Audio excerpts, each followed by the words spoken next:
program that brings you the struggle stories and triumphant successes of business owners across the land. We are locally underwritten by the Bank of Sun Prairie. My name is James Kademan, entrepreneur, author, speaker, and helpful coach to small business owners across the country. Today, we are welcoming / preparing to learn from Sam George, the author of the Discommunication Crisis. And I got to say, I'm excited to talk to Sam. Sam reached out to me with an email that essentially said, "Don't you hate it when people don't respond?" And the moment that I got that email from Sam, I thought, I have myself a little conundrum here. Because I got an email from Sam that says, "Don't you hate it when you don't respond?" Well, I feel obligated to respond to this guy. So Sam, how about you tell us what is the discommunication crisis, and we'll just take it from there. Well, I think it's important to, why does this happen? I mean, this happens to just about everybody. I've done my own polling, my background, I've done statistically valid polling. So the numbers, I know this is a near universal experience. And what happens is essentially when someone doesn't return our text or our email, we fairly quickly, like before the end of the day, we start to say, Well, first of all, it kind of anxious, it irritates us. But then very quickly we say, something is wrong. Well, there's nothing in reality that, why is something wrong? Well, something is wrong, okay? Then, of course, we're in the center of what's wrong. Right? We're not the problem. Yeah, and then before you know it, immediately, the first place we go is the worst case scenario explanation you could possibly come up with. You know what I mean? You don't come like, maybe they're eating lunch. No, you come up with a hell of a story. They hate me. They want a divorce. They want to. Oh no, it's even worse than that. You come up with very specific, fantastic kinds of ideas. Very, very, very complicated. It doesn't just end with that.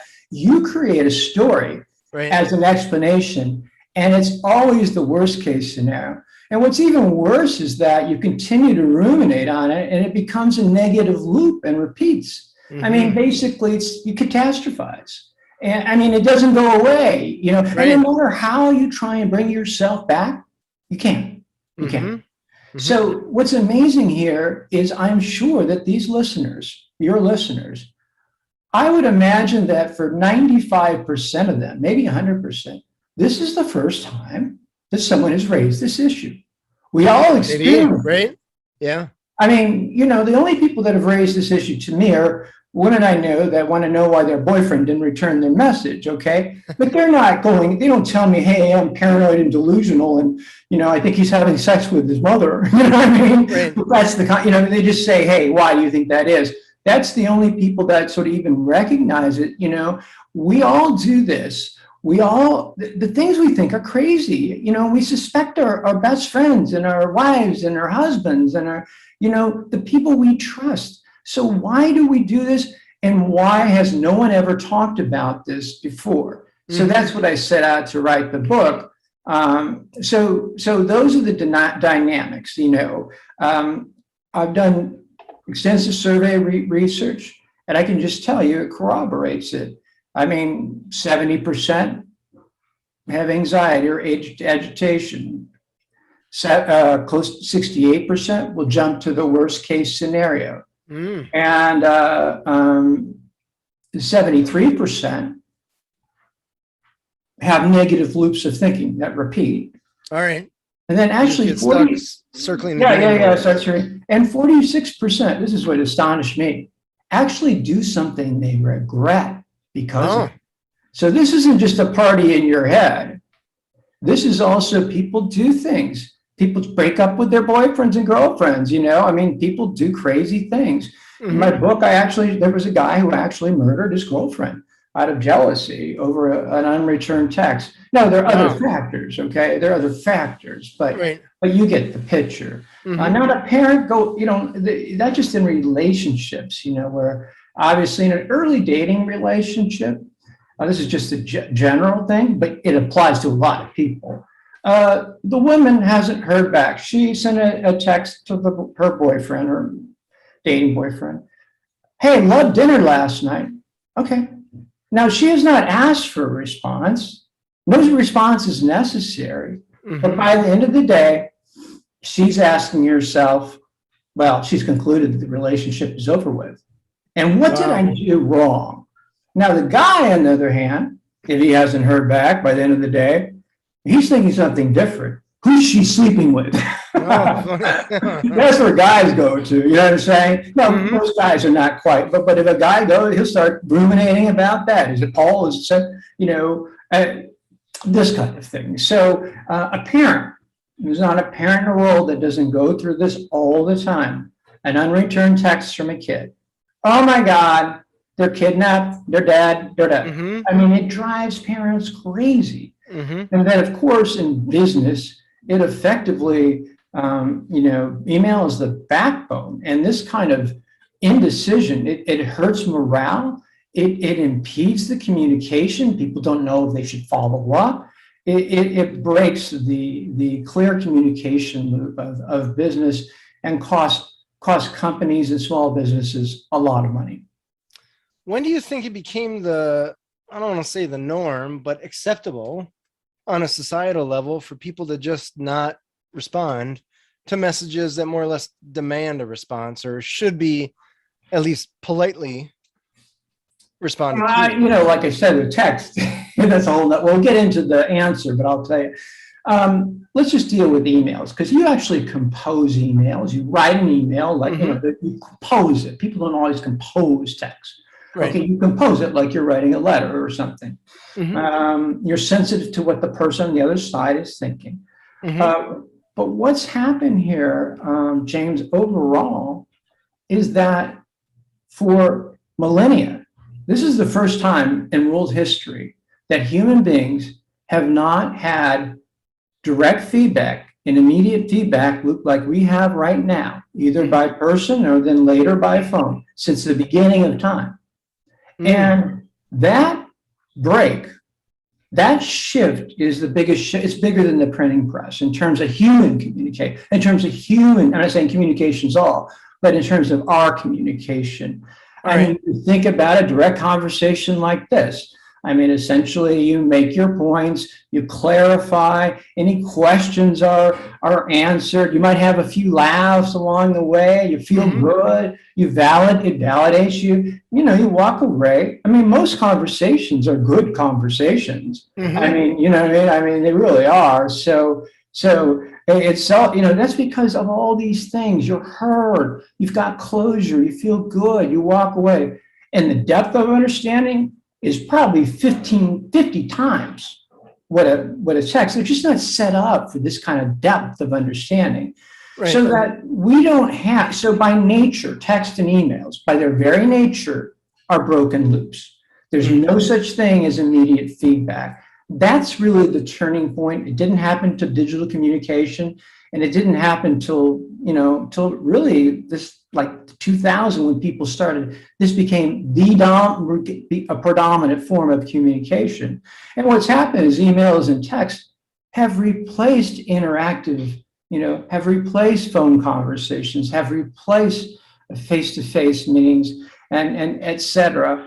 And what that has done is, I mean, everybody understands that you can only do this much with an email, not much. They're like, yes, no, here, there. But that's now our predominant form of communication. Now, why do people not return your messages? Well, seldom is it, only 10% of the time is it a matter of intent. 90% of the time, two things happen. They miss the email. I can't tell you, especially now with this book, I get so much traffic, how many emails I miss. Oh yeah, we all miss emails, I mean, come on, you've seen, you've read all these press releases you get, James. The second thing is we log emails. Okay, this is the biggest problem. Is that you'll see an email from somebody, you'll see the subject like, oh yeah, I kind of know, I'll log it, and then mean to come back and forget. So those two things. All right. Right. And then there's the problem too, is that even if they read their email, the emails are not clear. And then they're scanning it, right? People don't read their emails, they scan their emails. All of this comes down to, why do we have too many emails? The broken loop. This conversation, just this far, would be 30 emails. Okay. Oh yeah. Yeah. So the broken loop creates that. Why do we have all these misunderstandings and what I call discommunication? Well, things are not clear. And then, of course, the last thing is the unreturned messages, which are just, we just can't handle it. And I'll get back to that later about why we can't handle that. Suffice it to say that we've always spoke with this kind of reciprocal education, real time, and it's just killing us. But why do we think these crazy things? Well, that's a legitimate question. Why do we think these crazy things? I mean, like, where does this come from, right? Well, those examples I gave before of people jumping. Yeah. What the reason why, actually, people always say, wherever there's fear, it's the monkey mind, it's the amygdala, fight or flight, all of this. What I found in writing this book is it has nothing to do with fear as we understand it. It's simply what we know today is that the brain processes everything through pattern. It's a pattern recognition machine. That's what your brain, whether it's a perception, an idea, concept, whatever it is, a person, it's basically constructing patterns and storing them. So what happens when you can't complete the pattern? Well, the brain can't store it, and it wants to close the loop. In human ways, we call it closure, but it's much more primitive. I mean, basically, the brain wants to complete the pattern. Another example of this is to show you about what the brain wants to complete a pattern. If someone is late, well, you immediately jump to the worst case scenario of why they're late, okay? Now, 90% of the time, that's not the case. And, great, 87.5% of the time, they return your call. So why do you jump to a worst case scenario?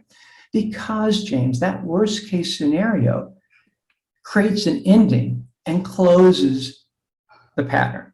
At least it satisfies the brain. And we're not even in control. Your brain is forcing you to complete the pattern, okay, whether it's someone's late or whatever. And so there's only one thing, like if you say X, Y, Z, well, it could be this, whether they're good or bad. If you have unambiguous scenarios, it could be a negative or a positive one. They made a bunch of money and they're at the helicopter dealership right now. Right? Or they might be robbing a bank. Either way, you see what I'm saying? Whether it's not positive, negative.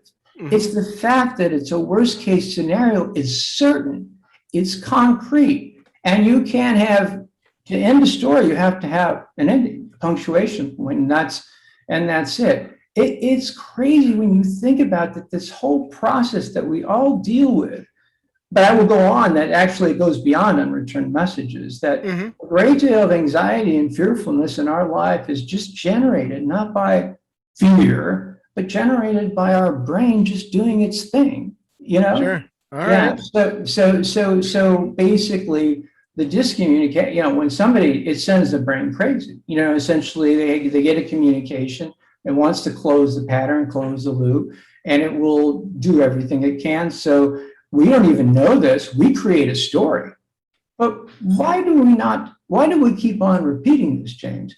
Okay, let's say about 85 to 90% of the time, you catch up with a person that didn't return your message, okay? And it's almost never what you thought it was. What you came up with is so bizarre that you're embarrassed to tell them.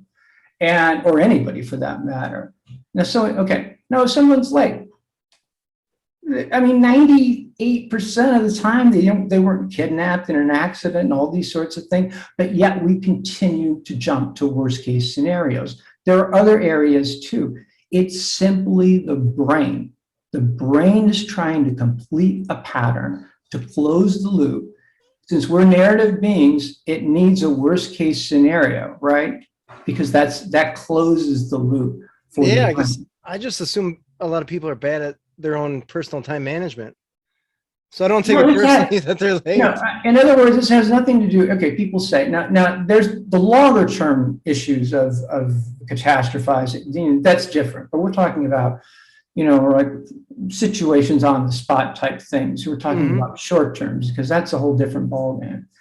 People have explained this, that, people who are insecure do this, or people that had bad upbringing do this, or people that have, that were genetically programmed to do this fear. you can, I mean, the literature out there is endless, and no one has the answer, because this for short term is the answer. It doesn't matter. Listen, I do yoga. Okay. So the yoga wears off. I mean, at 3 o'clock, if I have one of these unreturned messages that I'm spinning about, and I have them all the time.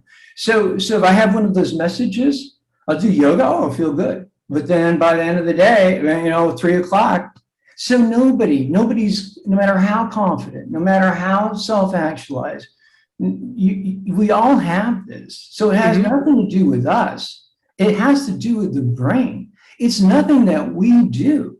It's forced upon us because of the brain. The brain wants to complete a pattern.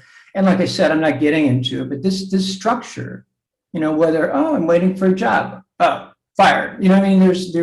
It's everywhere. And I would argue that this pattern thing that we see big, okay, an unreturned message, something's wrong, we jump to the worst case scenario, has to do with us, and then it won't go away. All right. All right. So that's the story here. That's basically it. But the biggest shift is really, what sets us all up from the past is discommunication. I start the book with, to understand what happened. I start the book with the Cuban Missile Crisis. Oh, really? Oh, yeah. Well, basically, listen, people of all ages don't always remember this stuff. And the Cuban Missile Crisis back then. Oh, yeah, that was the closest to World War III we ever got. Can you believe if Russia or China put missiles today on Cuba? I mean, come on, blow your mind. That's what happened. Exactly what happened. And to make things worse, Russia and America were on a board. They were on red alert. I mean, there was a whole warning system, et cetera. I mean, it was very possible that nuclear war was very possible. It's not like today, well, maybe, but unlikely. So what happened is telegrams were actually the first form of text messages. Okay. Sure. So Khrushchev and Kennedy are exchanging these texts, and it's not, they go south. It's not clear. Khrushchev gets mad. Kennedy overreacts. And essentially, we're on the brink of World War III because of the confusion with the communication based on a form that doesn't have immediate feedback, telegrams like text today. So what happens is Bobby Kennedy was the Attorney General and John Kennedy's brother. He's an aggressive guy. He went down, they wouldn't have meetings, so he went down and camped out at the ambassador's. And he got in there and he cut a deal. But it took that human interaction to close it. And here's what happened. Here's the point of the story. After that, they put in an emergency line, the red line, so that there's a phone between the White House and Russia. They did that. They didn't have that before. They did this to prevent. They put in a phone to prevent this happening again.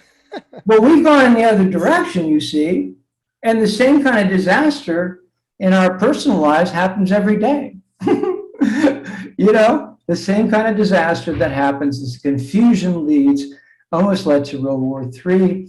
And if it hadn't been for Bobby Kennedy, who said, F with these telegrams, he went down there and got knocked, the gates and stuff, and he got a meeting and they cut a deal. The deal was basically this, people don't remember, but Russia agreed to move the missiles, okay? Now, to save face, what they agreed upon was that we would pull our nuclear weapons, certain missiles, out of Eastern European countries adjacent. But history doesn't remember. All we know is that Cuba, Khrushchev gave up. Basically, we won. The other thing was, but that's what telegrams, and so that's what text messages and emails today can do. On a miniature scale, they were wise enough that amidst this disaster, they went in the other direction. And James, that's what we do. I have in my book, I will tell you how best to make your communications as close to this kind of level of interaction where things are not misunderstood, et cetera, and things are promptly returned. But the bottom line is emails and text are a problem. Mm-hmm. Not a problem. The fact that they have become the predominant form of communication, I would say this may be the greatest threat that we face, bigger than COVID, because right. it's destroying our real. I mean, think about it. Emails like this were tiny in terms of what you can do with it. Mm-hmm. And so it's basically, we've lost this quality of friendship, the interaction, all these things, we're losing it.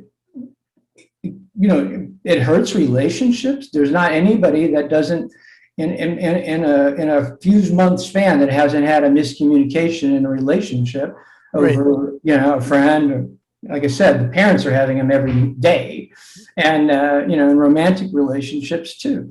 So it affects every aspect of our lives. So I'll go through some of the solution. I now have a digital marketing firm. My background is in politics. I do political media, and then I sort of evolved digital, and now I do digital for nonprofit organizations.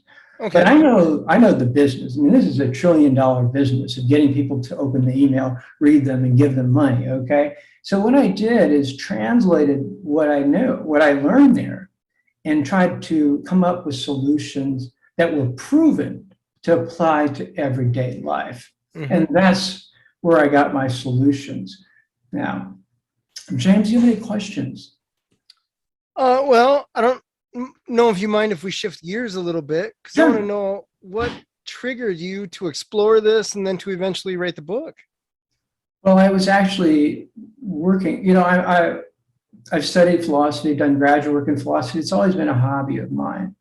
And I really was studying fear. I spent a year and a half with the eye of writing a book about fear, because I just thought for sure this whole fight or flight, all this stuff, the monkey mind, I knew there was something more about anxiety and fear than what people were talking about. One of the reasons is I do hot yoga. I do Bikram yoga.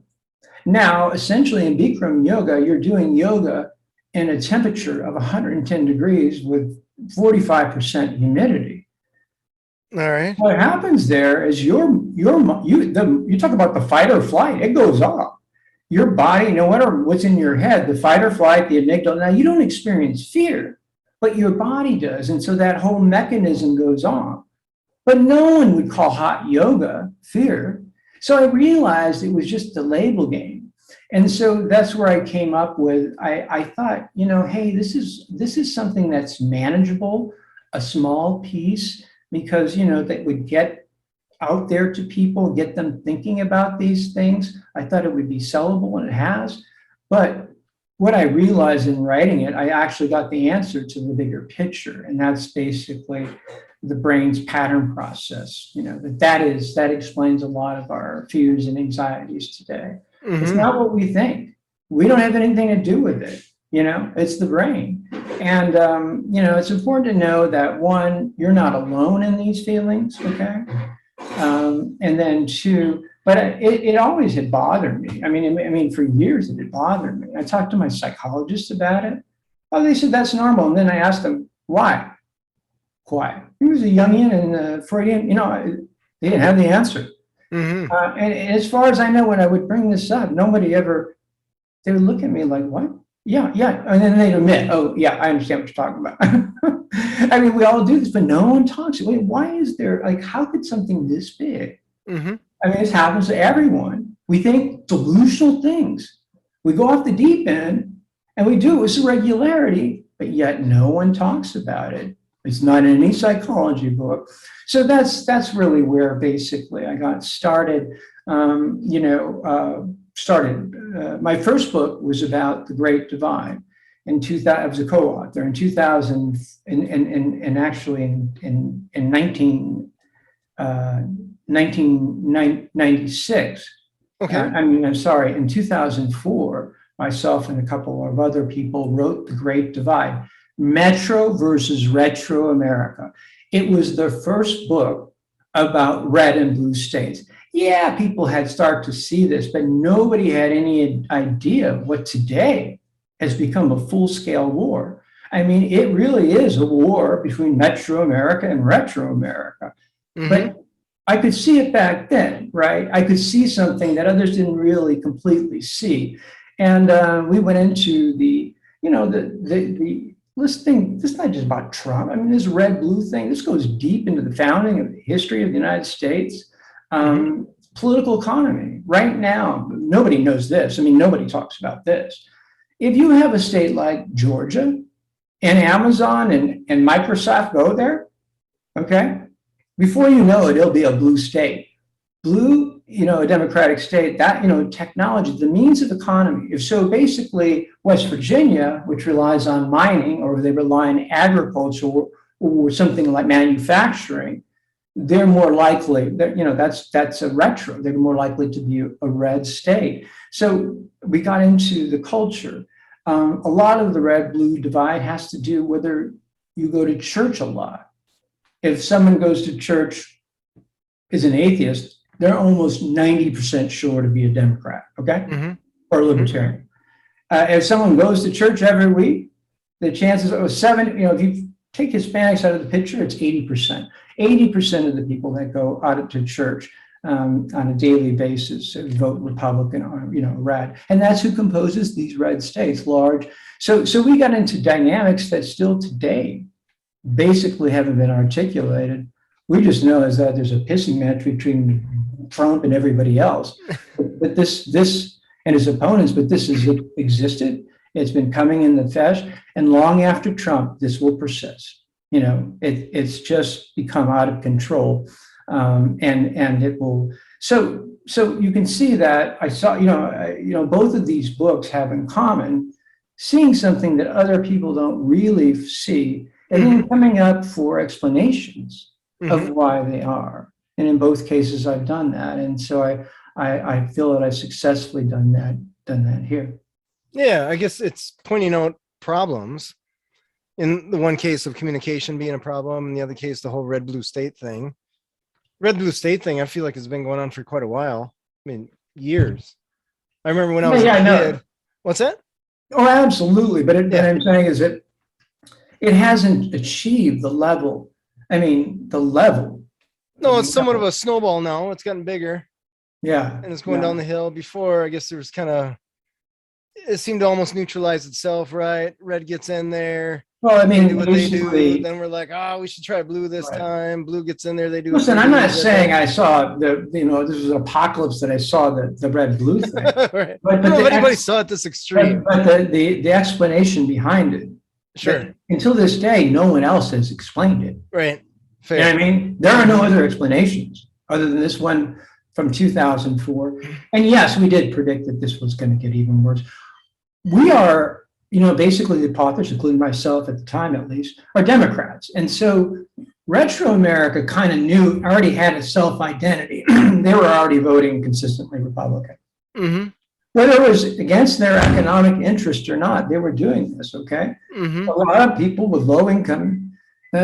So we decided, Democrats had this message, well, we're the party of the working people, blah, blah, blah. Forget the rest of the country. What we need to do, it'll take care of itself. Metro America, the blue states, needs to create a self-identity.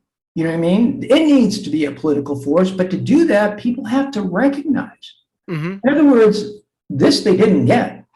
There were blue states, but Metro America did not understand itself as a self-conscious. Today it does. Oh my gosh. No matter, it's war. So Metro America, the idea was to politically mobilize progressives along, so that they didn't see that. But here's the funny thing. Back then when we tried, the public radio crowd, they didn't like it. I mean, first of all, we got a ton of press, and you got obviously explosive, book. But the liberals didn't like it. The liberals of all people didn't like it. Oh, you're dividing the country. You're dividing, da, da, da, da. Well, today there wouldn't be any problem. You see, that's because the progressives, the liberals, their ideology ultimately comes back to the Enlightenment with a universal approach. We are one country, But today, no one does it. They're really fire the cannons both ways, Right. That's all that to it. All there is to it. you forget that one of the early people who tried to assassinate a bunch of senators on a baseball game was a Bernie Sanders supporter. All right. Okay. And that when the Electoral College, when basically George Bush won the election, but lost the Electoral College by 500,000 votes, like Trump, okay? So what happened is that there was a riot among Democrats in Washington, D.C., not a riot, not like that one, D.C., I mean, massive protest when Bush, was being inaugurated. So you see, you're talking about Bush 1 or 2? Bush 2. Bush 2. Okay. Whenever you say Bush 1, That's back when things were normal. So I'm not going to get off in it. I'm just trying to say, while people saw it, they didn't understand it. In the case of emails and texts, people kind of know there's something wrong. They talk about it, but they really think it has to do with the technology, but it doesn't have to do with the technology, James, because 80% of the people read their emails on their phone. 100% of the text. The phone is the same thing. It's the same technology, but instead of talking on it, you're checking it for emails and text. So the technology has not changed. It's really this communication loop, which is so important. Anytime you or people listening have a conversation, they'll know exactly what I mean. They'll just ask you how you feel after it. You're validated, you feel good. You're on the same page. With text, there's no such thing. Okay, you never know. Or with email. Right. Yeah, it's interesting. I had a little brother with big brothers, big sisters, and I never used text. This is probably a decade ago. Text just seemed annoying to me. I didn't want to take the time to spell something out. I wasn't an emoticon kind of guy. And I just felt like text was exclusively for me asking a question that deserved a yes or no answer. Because you can respond yes or no very easily, but writing a novel, I'm not interested in that. So this kid, I was having a conversation with him over text, and I'm like, this is dumb, talking with him. But all of a sudden, he just stopped responding. And so the next time that I saw him, I said, hey, what happened? You went away. And he's like, oh, yeah, I had a buddy come over, whatever. I'm like, well, you didn't say goodbye, or there was no, there was no closure in the conversation. So how do you know? I'm sure, but I mean, come on, James, you started thinking crazy. You were like, you started. I didn't. I just thought, well, that's rude. I didn't think that he got hit by a bus or anything like that. Yeah, but But I mean, if you thought that was, no doubt it was negative. I mean, totally negative. Yes, I didn't think. Yeah, mostly negative. I mean, people don't always go into the full-blown catastrophe. You know what I'm saying? Yeah. There are grades of it. Hey, every time. I mean, when you write an email, you're not sure. See, we're never, because there's no communication, direct communication loop. What that has created is uncertainty and anxiety in our society. I mean, you're never certain. You never know, one, if the message will be read. Two, here's the big one that people worry about. Will it be misunderstood or understood? Okay? Right, there's no tone. Yeah, and then, well, I mean, even if that, it's really easy to misunderstand. And you know what I mean? Like when you write an email, you have to sort of anticipate this. You have to anticipate this kind of feedback loop. Of course, that's lame. You can't do that. So that's at the beginning, there's anxiety, right? Not anxiety, but you really have to, and then you're not sure. Like I said, quite a few emails and texts are not returned exactly what you said. He forgot about it. You know what I mean? It's like he got busy with his buddies. And there was a squirrel or something. I mean, text messaging is a little bit of a different. And when I get into some of the solutions, I'll tell you. But you know what? You had the right instinct. Always ask a question. Always, and what? And now don't say, what do you think? Or I need your input. Yes, no. You've anticipated the answer to really clarifying emails and text, which is always ask a question and make sure the response is yes, no. Not exactly yes, no, but you have, because everything you can't say yes, no, but frame the response. And that forces, first of all the blah, blah, blah, they'll see the question, okay? And then all the blah, blah, blah, you know what I'm saying? Secondly, what you do is get right to the question. It's good. And then three, by forming a yes/no response, agree, disagree. You don't have to say yes, no. You know what I mean? But that's what's known in psychology is a limit. They know this, a limit situation. Limit situations force us to respond. You know what I mean? We are compelled when we see a yes/no scenario, we feel psychologically compelled to respond. So really, your strategy is part of the answer to how to get over this discommunication crisis, and it's a big piece of what you talk about is a component, significant component of the solutions that are available. So James, you're ahead of the game. Yeah, it's interesting. I've come up with an email that I've had pretty good success with when I don't hear response from someone, if I would consider it important. Like I had to send one to an employee that decided she didn't want to show up to work ever again, and she didn't feel like telling anyone. So I said, hey, I give her the stuck under a bus scenario. Like either you're ignoring us or I'm presuming you're stuck under a bus. If you said that you're in an email? Yeah. Oh, well. I sent an email. It just says, well, that's you were dealing with it. You know what I mean? You wouldn't do that to a friend who hadn't returned, but I get it. I totally would. Totally would. Because there's a little tongue-in-cheek humor that you're kind of pointing out, hey, you haven't responded to me.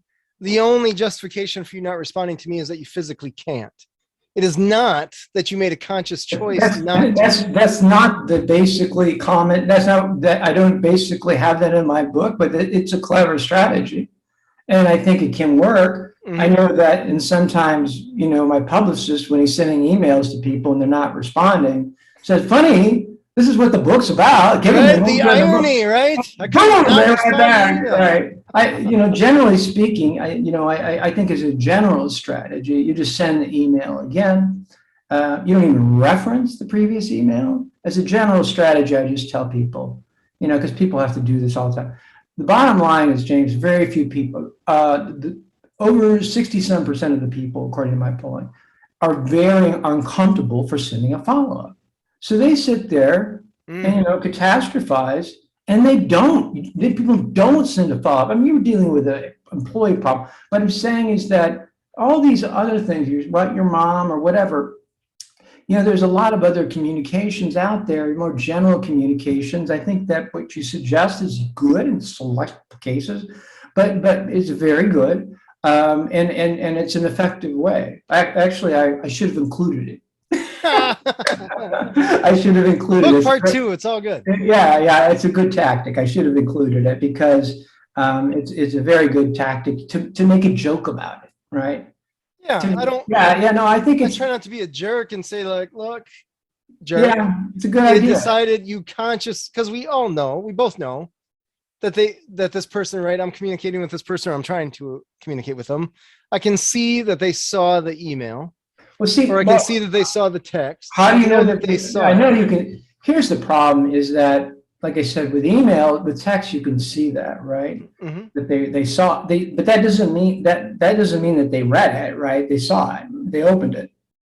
Okay. Right. They went that far. It doesn't even mean that they read it. Basically, you get a trigger. It'll just basically that it's arrived. Okay. Some applications will tell you it's, but here's the thing with emails: unless you have a mail tracking service, you just don't know. You have no idea. Right. I do. Yeah. Well, if you're dealing with people closely, you see it's a different situation. Right. I can tell you right now that the open rate is about 30%. That is basically the standard open rate. Universally emails? Yeah, I mean, but people don't. Now that doesn't mean they don't. Open means like on the spot, immediate open rate. Okay. Okay. For press though, for like press releases and stuff, that's like 25% is the average. Let's say you send out 200 press release, 25% will open that up. Okay. Okay. Well, that's more than I thought it'd be. So. Yeah. But that's true for anything. That's what in our marketing. So I will just kind of go through since we're on this topic. So, what can you do? Do? There's a broader strategy. Okay. But what can you do kind of like I'll just give you five of just dozens of things, and one we've already talked about. So the first thing you do is basically when you write your email, you basically always ask a question, no matter what it's about. It may not be a question kind of email, but write a question. Mm-hmm. The second thing, and this is the most important thing, when people have emails, all they have is a subject line. And this is, oh my God, there must be thousands of articles about what's the best subject line. Oh, sure. There's data for direct marketing. Now, people don't do this, but direct marketing knows. Like, for example, I know that if I put, your prescription expired, I'm going to get a very high open rate on that one. Oh, interesting. Okay. Yeah. Oh, yeah. There's a whole science behind it. Simple things like thank you get high open rates. There's a whole science because, of course, in direct marketing, if they don't open your email, you're sending out mass emails, right? Mm-hmm. You're done. You're done. If they don't open, your email, you have to make them curious enough to open the email. Access denied. Amazon, check your account. I mean, there's all kinds of tricks. Things are funny. Make you funny. Not cool, guys. So basically, there's a whole strategy. Now, you need to do the same thing. The worst thing, you don't have to use all those tactical, statistical things, but it's the same concept. People, like I said, the biggest problem is people see an email, they log it. The reason they do so is because it has a subject line which tells what the email is about. The worst thing you can do, with few exceptions, like in business and stuff, is to actually put, the worst thing you can do is to put in the subject line the subject of the email. Because that will only, think about it, you want them to open it on the spot. If they don't open it on the spot, the chances of them returning drop markedly.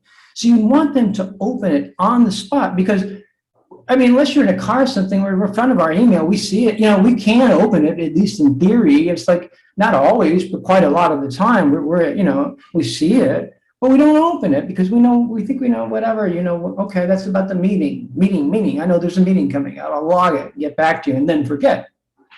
So what you have to do is come up with creative things, but you don't have to work hard. I tell people, what's the first word that comes to your mind? Use that. Come up with a word. What word? Just come up with a word. Just what's the first word that comes to your mind? Pizza. Put pizza on there. I guarantee they'll open it. Sure. You're probably right. So you don't even have to work hard. You know what I mean? And believe me, no one even cares. No one's going to say, why did you use pizza? You know what I'm saying? This isn't what the email was about at all. Oh, people are too busy. They don't give a shit. You know what I mean? And they're used to marketing. You don't have to explain it. You just write your email. But that's the most important thing, because if they open it on the spot, they're likely to read it on the spot. And just because, back to that pattern, us wanting to close the loop, they'll likely immediately respond. I know that 80% of the people that donate in these mass marketing campaigns make their contribution the first time they see it. They don't open it up later. 80% on the spot. When they open the email, they click through or whatever, boom. They don't go back to the email. So we know this from direct marketing. This strategy works. We know that, if you use a pattern interrupt, anything, whatever comes to your head, you come up with another word. So I tell people, you don't have to work that hard. You don't have to get into all that BS. Another one is leave it empty. That's what I do. No matter what my email is, I just leave the subject line empty. It has the same effect. People want to know what it's about, That's my strategy, because I don't want to have to think about a word every time. I'm just trying to say, as I use it as a universal, and it does a pretty good job, overall. All right.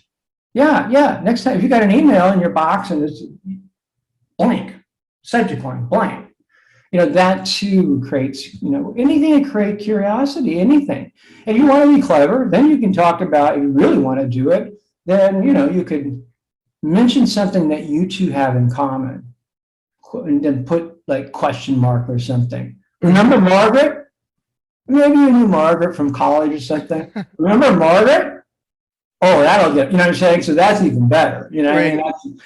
So what I'm telling you is that you can do the same thing very simplified, but you have to do it. If they don't open the email, they'll file it and they'll forget. That is Mhm. where 70% of the unreturned messages, the rest are the emails get lost, okay? And there are quite a few people that don't respond because when they read the message, I can't calculate the number.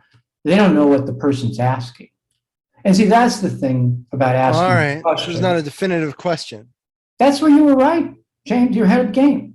The All right. first thing you do, I mean, obviously you compress the email, so there's not a lot of blah, blah, blah. And then basically you ask the question, you want to give some narrative. And then you always ask a question and it's a yes, no kind of answer. Now you can't say every time question, yes, no, you know what I'm saying? Right. Human relationships, but what you don't do is say, I need your input, or what do you think? Oh, that's a guarantee. Well, what do I think about what? Yeah. Right. I really don't know. I mean, I can't tell you how many times I have actually filed. I opened the email, I read the email, and it says, what do you think? That's almost an email for sure that I'm going to answer later because you know what I mean? I just don't want to deal with it. It takes a lot of work too. What do you think? I mean, it takes a lot. You want to remove the word. You want to make this clear. Yes, no kinds of answers. Agree, disagree. Do you agree? That's an easy way to say. Mhm. If you really want to, do you agree or disagree? But you can just say, do you agree with me?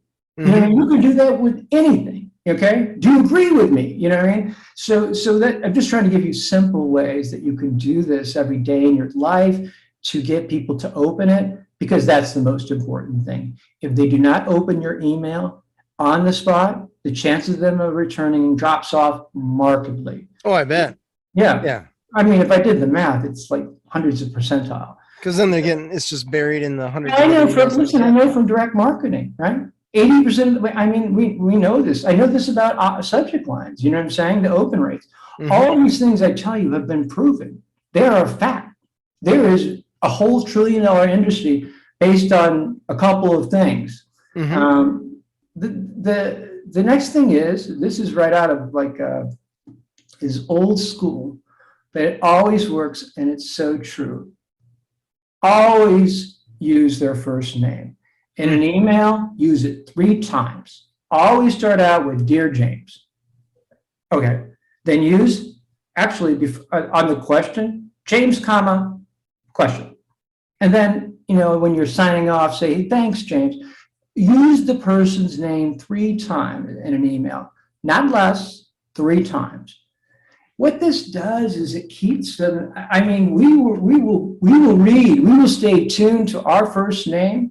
Our first name is one of the most important. I'd say, in terms of validation, I can't think of anything more effective than your first name. Mhm. If someone forgets your first name, you can kind of tell because they're not, instead of saying James, it kind of, Yeah. talking Hey, to you. people. Yeah, it really kind of makes you feel not too good, right? Right. Right. But if somebody, at the store, like a clerk or something, you don't know well, remembers your first name, you feel great.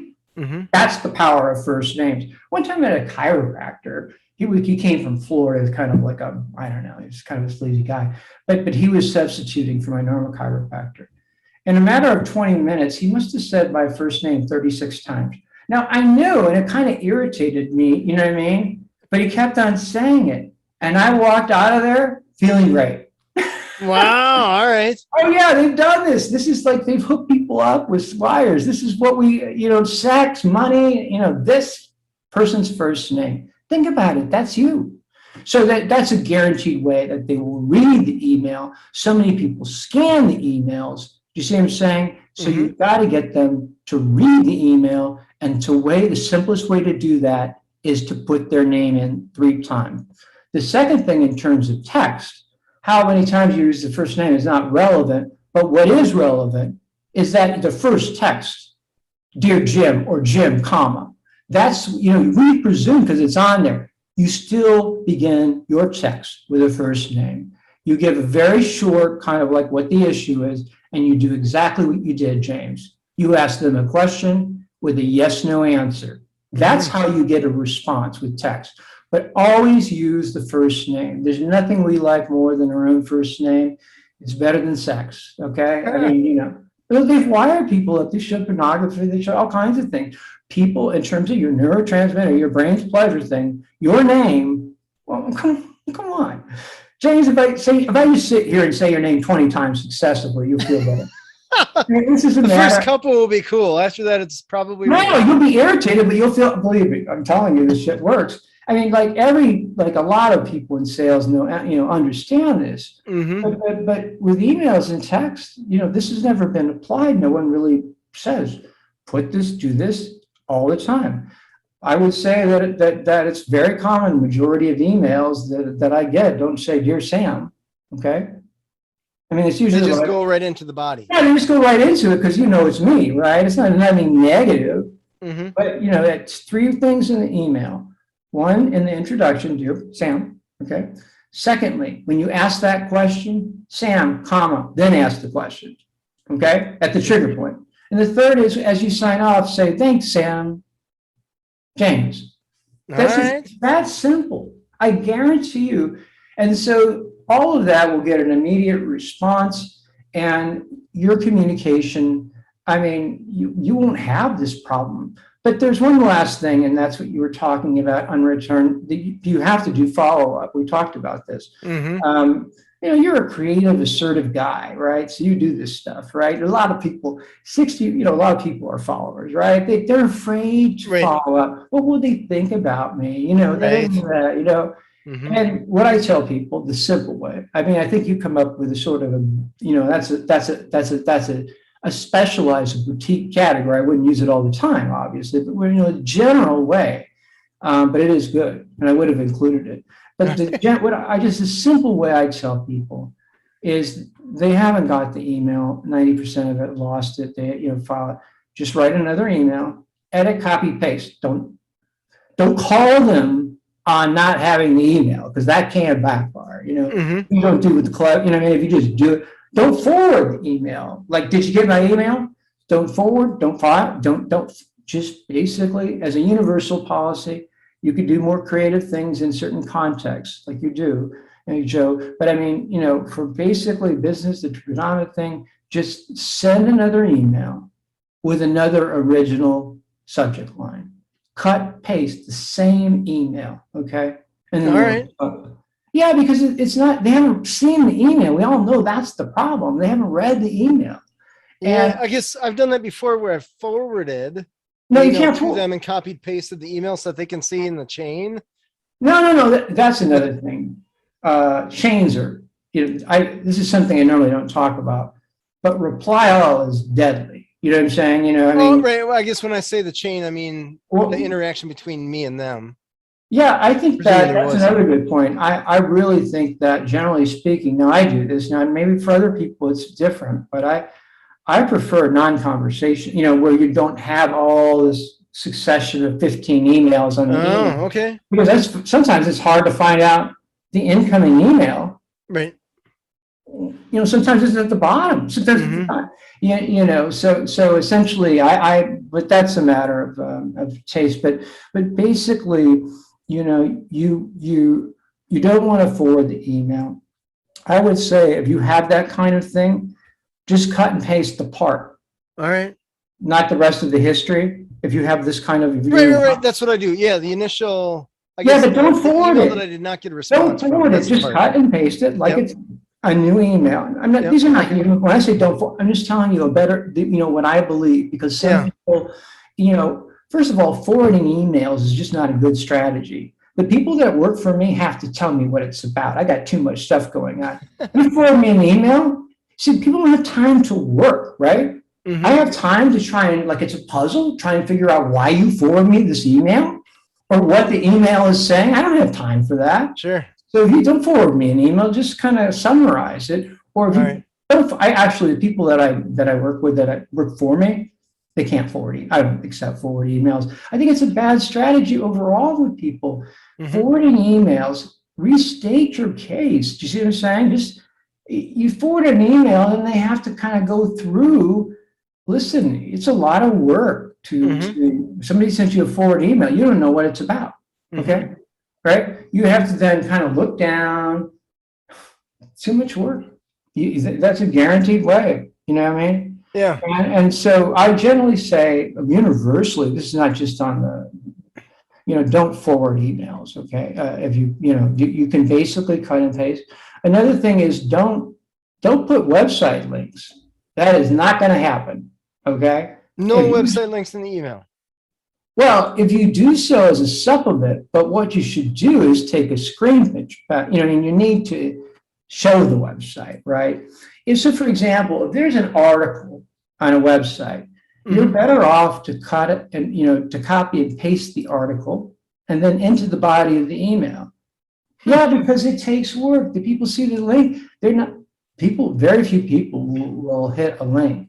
They've got a lot going on. So what you do is you explain it to them. I show like some image of the website. The best thing to do basically is either edit, copy, paste, or take a screenshot of the relevant piece of information. Then you can put as a sort of FYI, but no, whatever you're trying to get through in terms of the website, you need to put it in the body of the email. You can do this two ways. You can edit, copy, paste, or you can do a screenshot, a PNG. Basically, the great thing about screenshots is that they show up graphically. If you put a PDF or a Word file, sometimes PDF. So if you take a screenshot, it shows up. It's not an attachment. It's not an attachment.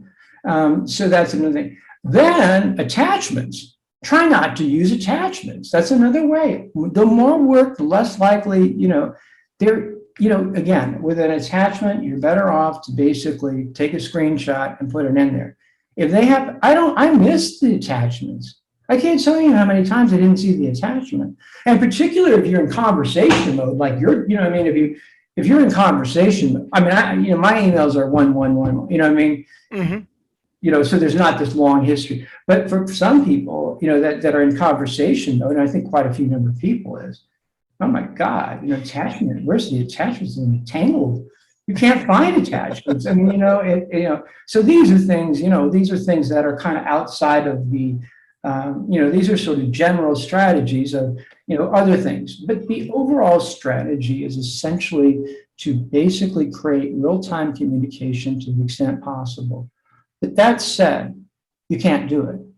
You have the other part of the strategy is start talking to people, okay?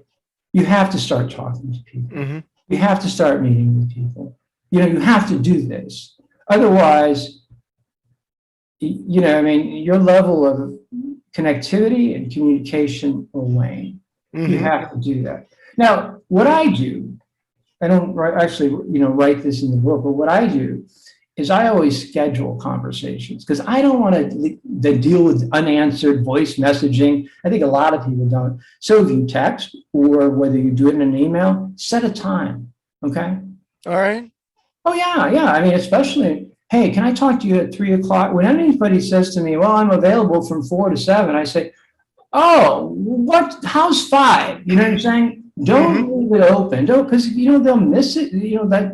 Then you have now the unanswered call.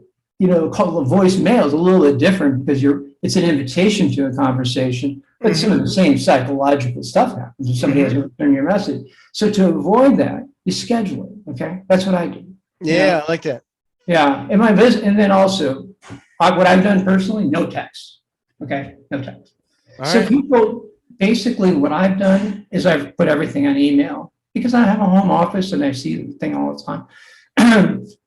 Random calls, I ask people not to call me because it may not be the right time or whatever. And so often you play voice messaging and then you have the same sort of game. So I don't ask people, again, these are people I've worked with, people that I have, these are, also my mom and people like that. There's only a couple of people that will call me spontaneously. The other thing is that I do is basically no text.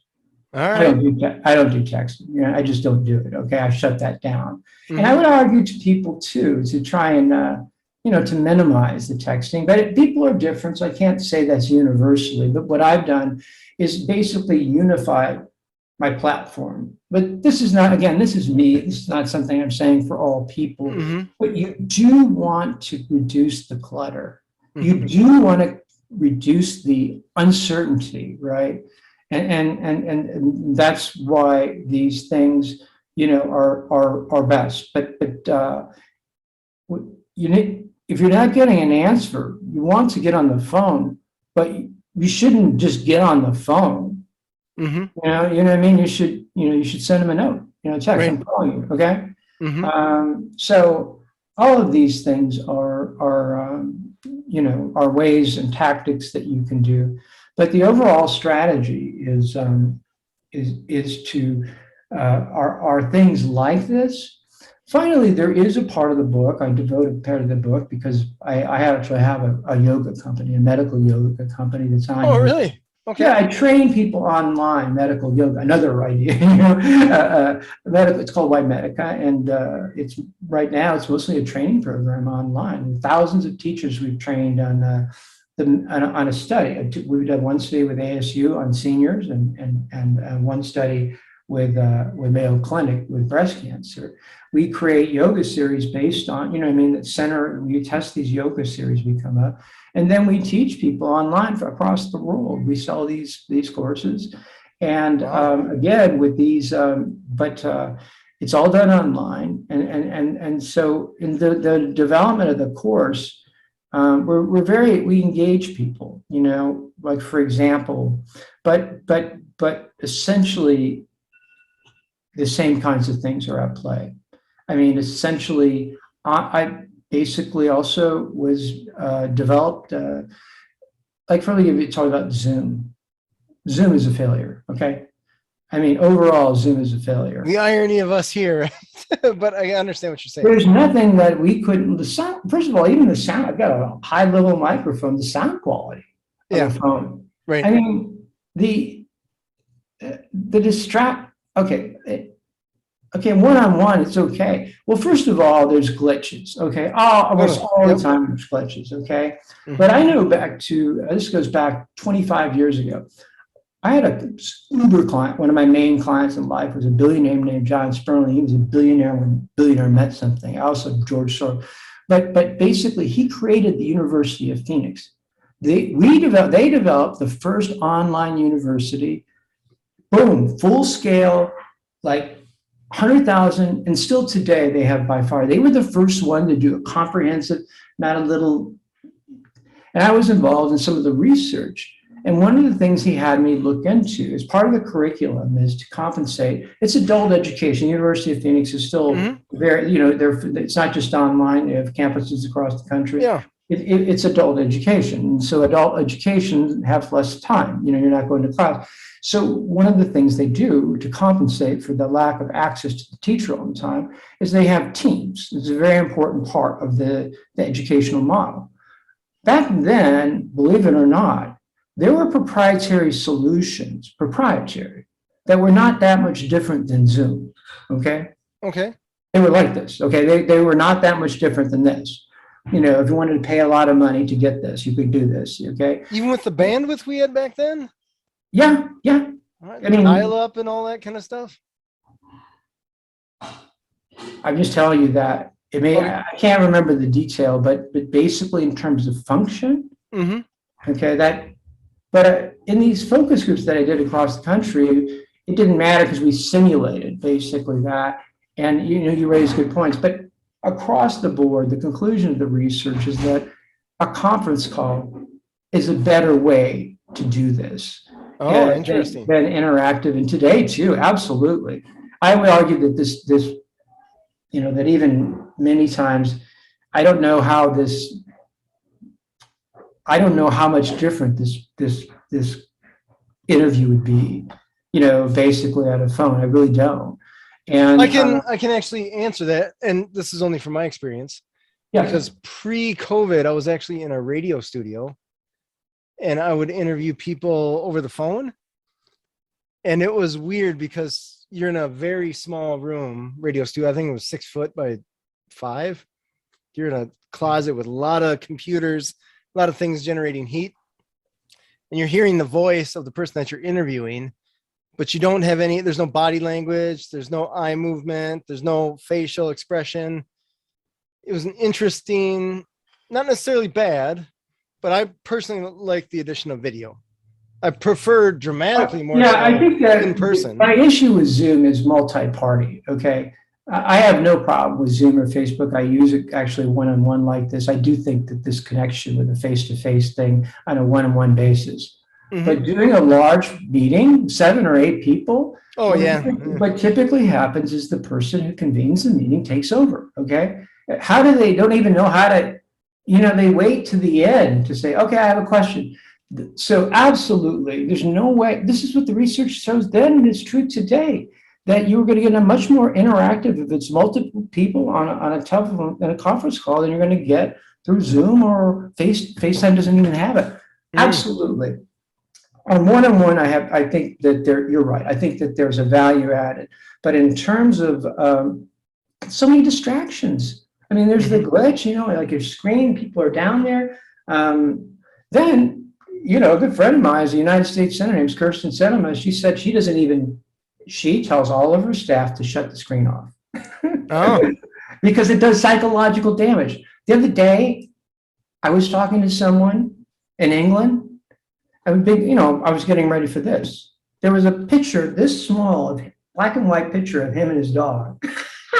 Oh, weird. We shut his screen off. So I had to talk. You talk about alienating. That was worse than anything. It was worse than a call. That was kind of like an unreturned message. There I was looking at people do this, James. They shut their screen off. Oh, yeah. I did a presentation for When Words Collide. That's very alienating. Do you see what I'm saying? Oh, my gosh, it's terrible. My wife's a teacher. She was doing Zoom because they were forced into it. And her students, it was just all black screens. Right. And that's what I'm trying to say. That's worse. Yeah, no good. No good. There you have the unreturned message problem, right? Because you're looking for that reciprocity and it's not there. So there you have the unreturned message problem. That's psychologically. When I was looking at, I feel very disturbed when I was looking at a black and white picture. Yeah, that's weird. It was brilliant in England with a picture, big black screen. I felt so alienated. So the notion of reciprocal education, it was, I wouldn't feel that way on the phone. I do believe that in terms of radio, I don't know about radio, but I do know this, that in my phone conversations with people I know and stuff, I'm able to do all the things. I'm able to make, I'm me, you know what I mean? I this notion of body language, that's sometimes always cited, but that's not the issue. It's not body language. It all comes down to the broken loop. That's the real issue. Now, these are small subtexts about body language, but there's no doubt about it. It's just very basic. If you're not getting immediate feedback, then you got a big problem. Okay? There's no way. And it's not even really communication. If you look up the term a conversation, they'll say a talk between 2 or more people. In other words, they say talk. I mean, the model of conversation, the very definition of it assumes reciprocal communication. This is it. See, that's what's different about, emails and texts from, voice messages or letters or whatever, is that it's a conversation. This is a conversation we're having, whether, through emails and text. I'm telling you, it is the biggest shift. And, I'm ready to write an op-ed piece for businesses. I'm going to tell them some ideas. But the first thing you have to do is you have to recognize that emails for them cause more problems for business than they help with, okay? Emails do more damage to communication than they help. We just got bought into it. Oh my God, are businesses any more productive because of email? No, and one study shows it. You know what I mean? There's no way we know this. So the joke is, what if telephone calls were invented after email? Where would our communication be, right? You're a very thoughtful man. That's a good question. Well, with any hypothetical question, of course, we can't answer. I don't answer Right, hypothetical right. questions. If Hitler wasn't born when we had World War II, I don't know. I mean, you know, I Well, just but you don't know what I know. mean? Like we think like, oh, this is I don't even, but revolutionary. I'm saying is that I This is can't even revolutionary. begin to answer or conceptualize it because I just think that hypotheticals are, but it's a fair question to ask and it's kind of fun, yeah, it's kind of fun. I mean, I think what is implied in that question is that we would see as an upgrade. Mm-hmm. Do you see what I'm saying? Potentially we would see Totally. the phone conversation as an upgrade. That's very Mm-hmm. interesting. Mm-hmm. Well, that would reinforce if that's the case, it's just a hypothesis, but is that what you're saying? Yeah, totally. I Okay, think that we well, if would. you're saying that really confirms the thesis, Mm-hmm. right? It totally validates the thesis that this is so much better. Right. This is so much better. Yeah, we went from Netflix down to antenna TV or something like that, and we consider that an improvement. World War III, the closest we've been to World War III was over text messages between Khrushchev and telegram text messages. Mm-hmm. Because of that, they implemented a hotline for direct conversations between the president and the prime minister. Okay. Mm-hmm. That's the damage you're doing to your life every day by using emails and text. Right. Fair. Totally fair. You are on the brink of World War III. You've gotten so used to it, you don't realize it, Mm-hmm. And what the difficult part, and this is what's universal, what I will tell businesses, and what I think as a culture, part of it is kind of using my tactics, but that's 40% of the game. Mm-hmm. 60% of it is start using phones, start meeting people, start having this communication, because not just the communication, it's not just about being misunderstood. The quality of connectivity, of human connectivity, the quality of being heard, the quality of validation, all those good things. Like I said, listeners, the next time you have a conversation, walk away and ask yourself how you feel, okay? And compare that to when you get an email back. That's a great question. That's fair. Totally fair. Not even a question. I know the answer. You know what I mean? It's exponentially better. Mm-hmm. You've got all this complexity. You know where you stand. Emails can, really talk about stimuli response. They're not set up. They're not really set up for any kind of complexity of understanding. No. And then what limited understanding that they are set up for, they fail. Mm-hmm. Okay, that's it. And people talk about, all these, all those things. Too many emails, that's because this conversation is 4,000. So of course you have to clarify, go back and forth, because there's no direct loop. Confusing messages, again, because you don't know exactly what people mean. You know what I'm saying? You're not sure what they're saying. And, so there's a lot of ambiguity, a lot of misunderstanding, very often, a lot of anxiety over people thinking they might be misunderstood. And if you haven't heard back in a few hours, a lot of people are thinking, did I say that right? You know what I mean? Like that's where it starts. Like I said, everybody isn't always going to a full scale, worst case scenario catastrophizing. Right. There are grades of it. I must say, if the message hasn't been returned, then they will. But there are grades of it. The minute you send an email, you're uncertain. You don't know. You think about it. I have back from Bill. So then you start thinking out a while. But after a while, you start thinking about, did I offend him? I'm telling you, because you have to simulate, right? When you write the email, people don't do this with text, they just go bang, bang, bang. But when you compose an email, you have to simulate the response, right? You have to actually kind of think about it. I mean, not everybody, but people that have to do this for a living use email. Right. You have to think ahead of time, like what the conversation would be.